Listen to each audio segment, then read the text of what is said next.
یا گھوڑے پہ سواری پہ گاڑی میں نہیں بیٹھ سکتے, سواری پہ نہیں بیٹھ سکتے. یہ ادب کے معاملات ہوتے ہیں, ان پہ فتوے نہیں لگائے جاتے. یہ عشق رسول اور ادب رسول کے معاملات ہیں. امام پر اعتراض کر دیا کسی نے کہ آپ نے جو موطا امام مالک لکھی ہے وہ دنیا کو دکھانے کے لیے لکھی ہے, اپنے نام کے لیے, اپنی شہرت کے لیے لکھی ہے, اس لیے لکھی ہے کہ آپ کو بادشاہ انعام دے دے گا. امام جلال میں آ گئے, فرماتے ہیں ابھی فیصلہ ہو جائے گا کہ یہ کتاب ہم نے اللہ کے لیے لکھی ہے, اللہ کے رسول کی محبت میں لکھی ہے, دنیا کے لیے لکھی ہے. دیکھتے ہیں اللہ کس کو قبول کرتا ہے. پانی کا بہت بڑا ایک گھڑا منگوایا اور اپنی کتاب کا ایک ہی نسخہ جو ہاتھ سے لکھا ہوا تھا اس گڑھے میں ڈال دیا, پانی کے گڑھے میں. اس زمانے میں کاغذ بھی کوئی اتنی اچھی کوالٹی کا نہیں ہوتا ہوگا, سیاہی تو ویسے ہی پتھر کو کوٹ کے بنائی جاتی تھی. چند لمحوں کے اندر کوئی بھی کتاب پانی میں ڈال دو تو اس کے الفاظ بھی ضائع, کاغذ بھی ضائع. امام کی کتاب طویل عرصہ تک پانی کی تہہ میں پڑی رہی, پھر اس کو جب نکالا گیا تو ایک ایک لفظ اپنی جگہ باقی اور قائم تھا. یہ کرامت دیکھ کے, یہ معجزہ دیکھ کے لوگوں کی سانسیں بند ہو گئیں. پوری دنیا میں بات پھیل گئی کہ یہ کتاب واقعتاً اللہ تعالیٰ نے اس کو قبول کر لیا. جب اللہ تعالیٰ پھر آج ماشاءاللہ آج تک 1400 سال 1300 سال ہونے کو آئے ہیں, موطا امام مالک ماشاءاللہ ایک مستند ترین کتابوں میں سے. تو بچوں جب اللہ قبول کرتا ہے نا پھر یہ ہوتا ہے. ہزار چشمے تیری سنگ راہ سے پھوٹے. بندہ مومن جہاں سے چل کے جاتا ہے,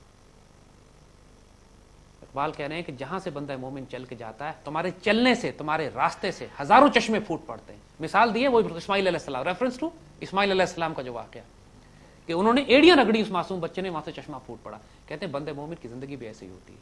وہ زندگی کے جس دھارے پہ نکل جاتا ہے, زندگی کے جس پہلو پر وہ کام کو شروع کر دیتا ہے, اس کا وجود زندگی میں کہیں بھی سفر کرتا ہے, وہ اس کے وجود سے خیر نکلنا شروع ہو جاتی ہے. جس آدمی سے کسی سے ہاتھ ملاتا ہے اس کو دعا دے جاتا ہے, کسی کے پاس بیٹھتا ہے اس کو خیر دے جاتا ہے, جس محفل میں بیٹھتا ہے وہ برکت اور خیر اور عافیت آ جاتی ہے. جو لوگ اس سے پیار کرتے ہیں اللہ اس سے پیار کرتا ہے, وہ جن سے پیار کرتا ہے اللہ ان کی غلطیاں کوتاہیاں معاف کرتا ہے.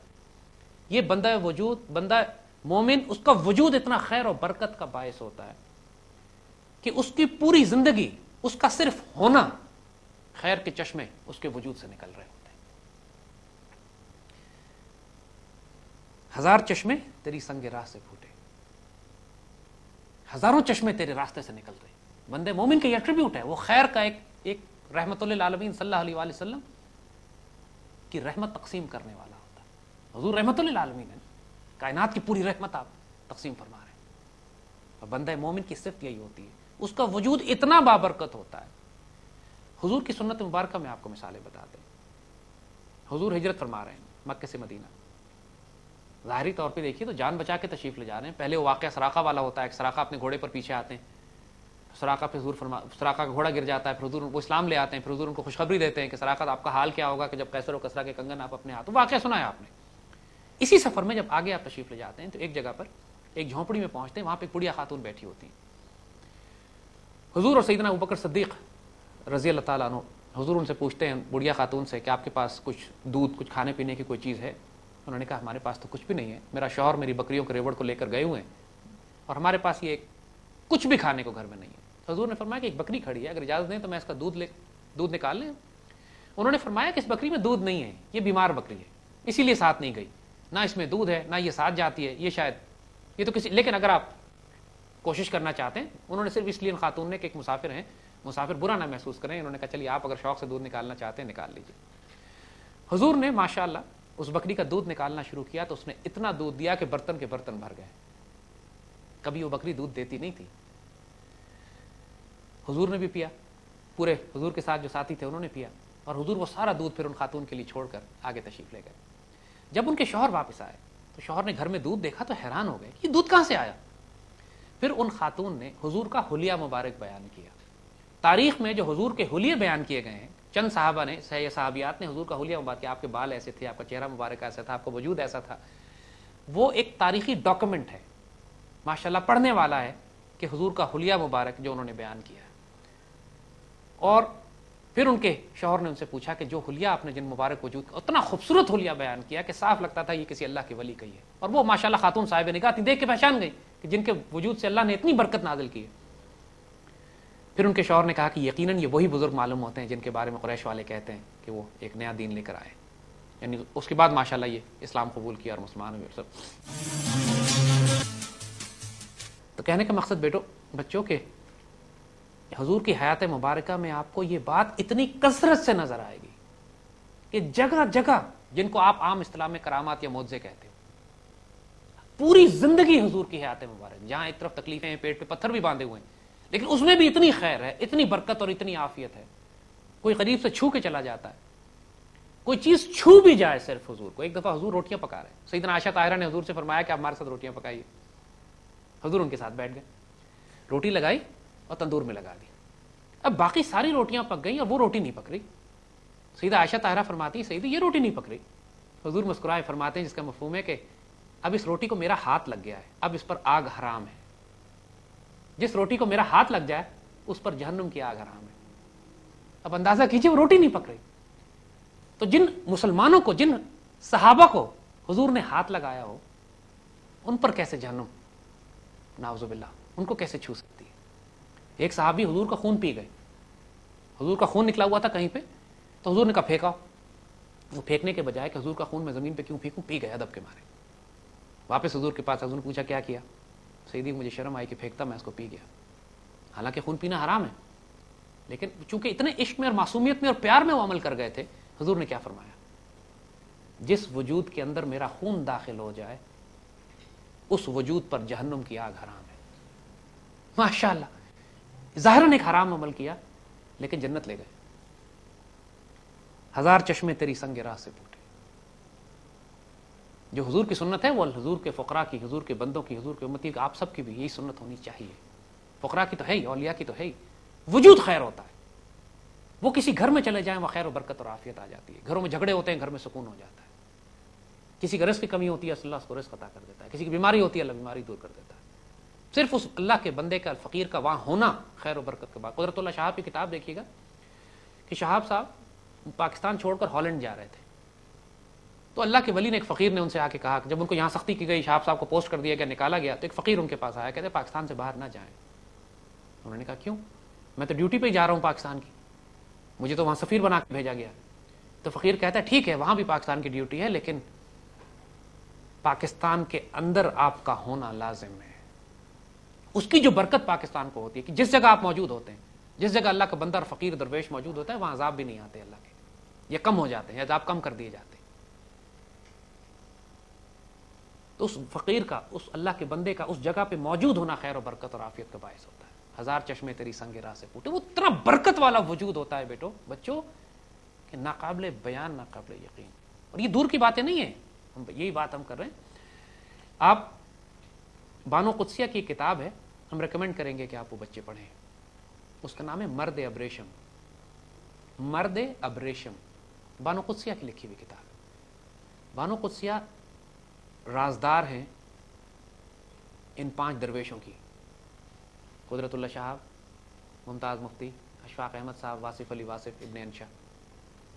یہ 5 درویشوں کا حلقہ، 4 درویش تھے نا، یہ 5 درویشوں کا حلقہ تھا، اور ان کی رازدار ہیں بانو قدسیہ، ماشاءاللہ آج حیات ہیں۔ باقی 4 درویش ماشاءاللہ اپنی ڈیوٹی پوری کر کے آگے جا چکے۔ تو بانو قدسیہ نے شہاب صاحب کے انتقال کے بعد شاید یہ کتاب لکھی ہے، مرد ابریشم۔ اشفاق صاحب کی وائف ہیں، اشفاق صاحب کی ماشاءاللہ، اور اللہ کی اور ماشاءاللہ ایک ولیہ، ایک درویش خاتون۔ مرد ابریشن میں انہوں نے قدرت اللہ شہاب کے ساتھ جو پوری زندگی انہوں نے گزاری ہے اس کے تجربات لکھے ہیں کہ شہاب صاحب تھے کیا، ان کا وجود تھا کیا۔ اور شہاب صاحب آپ کو معلوم ہے کون تھے دنیا میں؟ ظاہری طور پر CSP آفیسر تھے، پریزیڈنٹ آف پاکستان کے پرنسپل سیکرٹری تھے، یعنی اس سے بڑا رتبہ ہی کوئی نہیں ہوتا۔ اشفاق صاحب یہ لکھتے ہیں ان کے بارے میں کہ واقعی اشفاق جو ہے وہ قدرت اللہ شہاب اتنے بڑے افسر تھے کہ ان کے بعد صرف صدر پاکستان تھے، اور اس کے بعد مملکت کی حدود ختم ہو جاتی تھی۔ He was the biggest serving officer in the state. اس کے بعد صدر پاکستان ہی تھے بس، اس کے بعد مملکت کی حدود ختم۔ جب اس مقام پر اللہ تعالیٰ ایک ولی کو پوسٹ کر سکتا ہے، ایک فقیر و درویش کو پوسٹ کر سکتا ہے، اور CSP آفیسر تھے، تو یہ مت سمجھو بیٹا جان کہ آج اللہ کے ولی آپ کو صرف خانقاہوں میں، مزاروں پہ یا جنگلوں میں ملیں گے۔ گیا وہ دور چھپ کے پیتے تھے پینے والے، جہاں بنے گا میں خانہ ہر کوئی بادہ خار ہوگا، آیا ہے دور بے حجابی کا عوام دیدار یار ہوگا۔ 300 سال سے ہند کے میخانے ہیں بند. اقبال نے یہ دعائیں کی تھی. اب وقت ہے کہ تیرا فیض عام ہو ساقی. یہ فیض عام کر دیا گیا ہے. اللہ کے بندے اب یونیورسٹیز میں ہیں, آرم فورسز میں ہیں, ریلوے لائن کے, ریلوے اسٹیشن کے قلیوں میں بھی آپ کو یہ فقیر ملیں گے, اور آپ کو پاکستان کی سول سروسز میں, فورن سروسز میں, آرم فورسز میں, میڈیا میں, بڑے بڑے مقامات پہ اللہ کے ولی درویش. ان کو پہچاننے کے لیے پھر آپ کو نگاہ چاہیے, ظرف چاہیے. اور پھر اقبال کہتے ہیں 1000 چشمے تیری سنگ راہ سے پھوٹے, خودی میں ڈوب کر ضرب کلیم پیدا کر. اگر وہ چاہتے ہو کہ چشمے تمہاری سنگ راہ سے پھوٹیں, اگر تم چاہتے ہو کہ خیر و برکت تمہارے وجود سے نکلے, تم چاہتے ہو کہ تمہارے قدم قدم پہ زمزم ہو, قدم قدم پہ زمزم کے کنویں پھوٹے, تو خودی میں ڈوب کر ضرب کلیم پیدا کر. پہلے اپنے آپ کو خودی کو پہچانو. جب خودی کو پہچانو گے پھر وہ ضرب کلیم, ضرب کلیم سے مراد کیا ہے؟ موسیٰ علیہ السلام کی ضرب. موسیٰ علیہ السلام کلیم اللہ ہے نا, اللہ تعالیٰ سے گفتگو کرتے ہیں, بات کرتے ہیں. یہ مثال کے طور پہ, استارے کے طور پہ جنہوں نے ضرب کلیم کی مثال دی کہ موسیٰ علیہ السلام کا عصا سارا کام کرتا تھا. موسیٰ علیہ السلام نے پہاڑی پہ مارا, چشمے پھوٹ پڑے. واقع ہے نا مشہور کہ وہ موسیٰ علیہ السلام نے دریا پہ مارا, سمندر کھل گیا, دریا کھل گیا, فوجیں نکل گئی.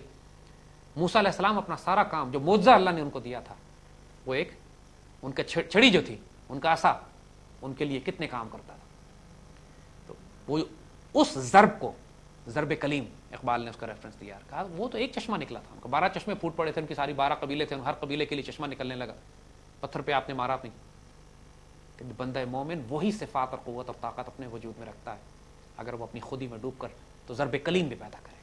1000 چشمے, پوری زندگی تمہاری خیر خیری ہوگی, چشمے چشمے پھوٹیں گے, کہیں علم کے, کہیں نور کے, کہیں خیر کے, کہیں برکت کے, کہیں ملک کے دفاع کے, کہیں محبت کے, کہیں پیار کے. یہ سارے چشمے تمہارے وجود سے نکلنا شروع ہو جائیں گے اگر تم خودی میں ڈوب کر ضرب کلیم پیدا کرو. تو میرے بچوں, بندے مومن ایک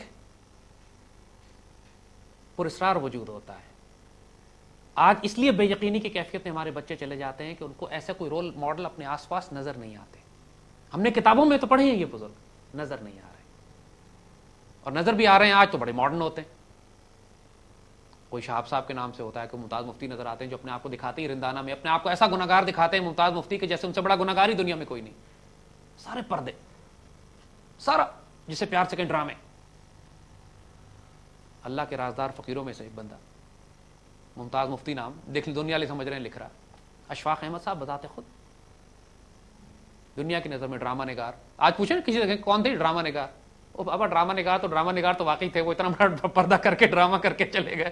اصل میں تو وہ ماشاءاللہ ایک اللہ تعالیٰ کی ڈیوٹی پہ متعین ایک فقیر اور درویش.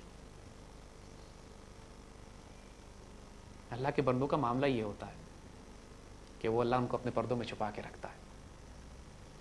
مگر بچوں یہ ہیں آس پاس, تلاش کرو انہیں, فیض لو. اور پھر دوسری بات یہ کہ فیض کیوں لو؟ صرف اس لیے کہ امتحان میں نمبر اچھے آ جائیں, صرف اس لیے کہ نوکری اچھی لگ جائے, صرف اس لیے کہ صحت تندرستی سلامتی کچھ بہتری ہو جائے معاملے میں, صرف اس لیے کہ شادی پسند کی جگہ پہ ہو جائے. بچوں اللہ تعالیٰ کو سستا نہ بیچنا, اللہ تعالیٰ کو سستا نہ بیچ دینا, اللہ کی آیتوں کے بدلے تھوڑی قیمت نہ لے لینا. وہ اللہ جو اپنا آپ دینے پر آمادہ ہو, وہ اللہ یہ کہہ رہا ہو کہ میں تمہیں 2 جہانوں میں حضور صلی اللہ علیہ وسلم کی غلامی عطا کر دوں گا. وہ اللہ جو یہ کہہ رہا ہو کہ میں تمہیں پوری کائنات کی ظاہری باطنی حکمرانی عطا کر دوں گا. وہ اللہ جو یہ کہہ رہا ہو کہ تیری نگاہ سے دل سینوں میں کانپا کریں گے. وہ اللہ جو یہ کہہ رہا ہو کہ میں وسعت افلاق میں تجھے تکبیر مسلسل دلواؤں گا. وہ اللہ جو یہ کہہ رہا ہو کہ میں تجھ سے خود پوچھوں گا بتا تیری رضا کیا ہے. اس اللہ کے سامنے جا کے آپ کہیں کہ امتحان میں نمبر میرے اچھے آ جائیں, میری بیماری دور ہو جائے, میرے مقدمہ جیسے مجھے نئی گاڑی, نئی گھڑی, نیا موبائل فون مل جائے. اپنی دعاؤں کو اس طرح ضائع نہ کیا کرو بچوں. پہلے اپنا مقصد حیات حاصل کر لو, اور مقصد حیات ہے آپ کا حضور صلی اللہ علیہ وسلم کے قدمین شریفین میں پہنچنا. بس اگر وہاں تک نہیں پہنچے ہو تو جو مرضی کر رہا ہو, اقبال کے مطابق بولا بھی ہے. حوث نے چھپ چھپ کے پھر سینوں میں خدا بنائے ہوتے ہیں, بت بنائے ہوتے ہیں. کوئی اسلام نافذ کرنا چاہتا ہے, کوئی ملک کا معاشی نظام ٹھیک کر رہا ہے, کوئی عدالتی نظام ٹھیک کرنا چاہ رہا ہے, کسی نے تنظیمیں بنائی ہوئی ہیں, بڑی بڑی آرگنائزیشنز بنی ہوئی ہیں, کوئی فلاحی کام کر رہا ہے. اچھی نیک نیتیں کریں ضرور, مگر سوال وہ یہی ہے کیا مقصد حیات حاصل کیا؟ کیا میرے آقا